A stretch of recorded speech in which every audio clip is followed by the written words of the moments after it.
K Shivakumar ಅವರು ಏನು ದೆಹಲಿಯಲ್ಲಿ ಇಫ್ತಾರ್ ಕೂಟದ ಒಂದು ಮುಸ್ಲಿಂ ಅವರ ಒಂದು ಕಾರ್ಯಕ್ರಮದಲ್ಲಿ ಸಂವಿಧಾನ ಬದಲಾವಣೆಯಾಗುತ್ತೆ, ನಿಮ್ಮ ಮೀಸಲಾತಿ ಹೆಚ್ಚಾಗುತ್ತೆ, ಎಲ್ಲರಿಗೂ ಒಂದು ಶುಭಗಳಿಗೆ ಬರ್ತದೆ ಅಂತ ಏನು ಒಂದು ಹೇಳಿಕೆ ಕೊಟ್ಟಿದ್ದಾರೆ. ಇದು ಸಂವಿಧಾನ ಬಾಹಿರವಾಗಿರ್ತದೆ.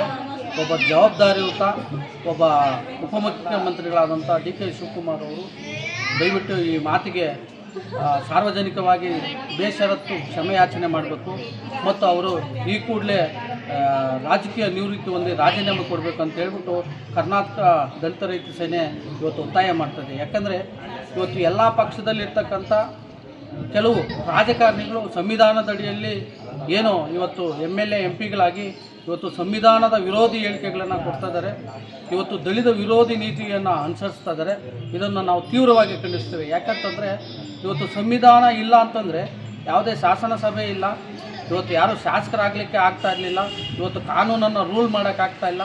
ಅಂಥ ಒಂದು ಸಂದರ್ಭದಲ್ಲಿ ಇವತ್ತು ಡಿ ಕೆ ಶಿವಕುಮಾರ್ ಅನ್ನೋ ಒಬ್ಬ ಉಪಮುಖ್ಯಮಂತ್ರಿ ಅವರೊಬ್ಬ ಗೌರವಾನ್ವಿತ ಉಪಮುಖ್ಯಮಂತ್ರಿಗಳು ಈ ರಾಜ್ಯದಲ್ಲಿ ಅವರೇ ಇಂಥ ಹೇಳಿಕೆ ಕೊಟ್ಟಾಗ ಒಬ್ಬ ಬೇರೆ ಅನಕ್ಷರಸ್ಥರು ಯಾವ ರೀತಿ ಹೇಳಿಕೆ ಕೊಡ್ತಾರೆ ಅನ್ನೋದು ದಯವಿಟ್ಟು ಇದನ್ನು ನಾವು ಪರಿಗಣನೆಗೆ ತಗೊಬೇಕು.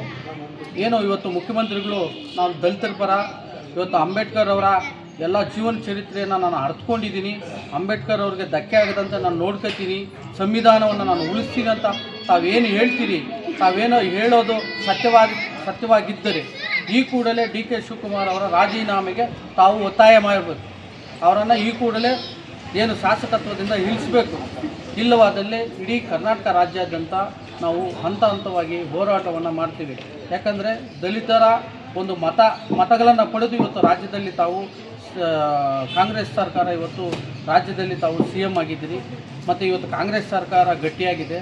ಇವತ್ತು BJPಯನ್ನು ಬೆರಳು ತೋರಿಸುವಂಥ ತಾವುಗಳು ಅವ್ರು ಮಾಡೋಂಥ ತಪ್ಪನ್ನೇ ನೀವು ಮಾಡ್ತಾಯಿದ್ದೀರಿ ಅಂತಂದರೆ ನೀವು ಒಂದೇ ನಾಣ್ಯತೆ ಎರಡು ಮುಖಗಳು ಅಂತ ಇವತ್ತು ಸಾರ್ವಜನಿಕ ವಲಯದಲ್ಲಿ ನಮಗೆಲ್ಲ ಅನುಮಾನ ಉಂಟಾಗ್ತದೆ.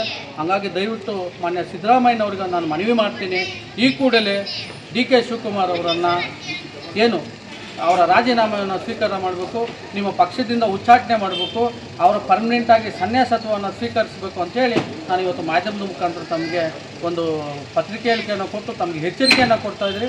ಮುಂದೊಂದು ದಿನ ತಾವೇನಾದರೂ ಈ ಒಂದು ನಮ್ಮ ಷರತ್ತುಗಳನ್ನು ಈಡೇರಿಸುವುದರಲ್ಲಿ ನಾವು ವಿಧಾನಸೌಧವನ್ನು ಮುತ್ತಿಗೆ ಹಾಕುವಂಥ ಕೆಲಸವನ್ನು ನಾವು ಮಾಡ್ತೀವಿ.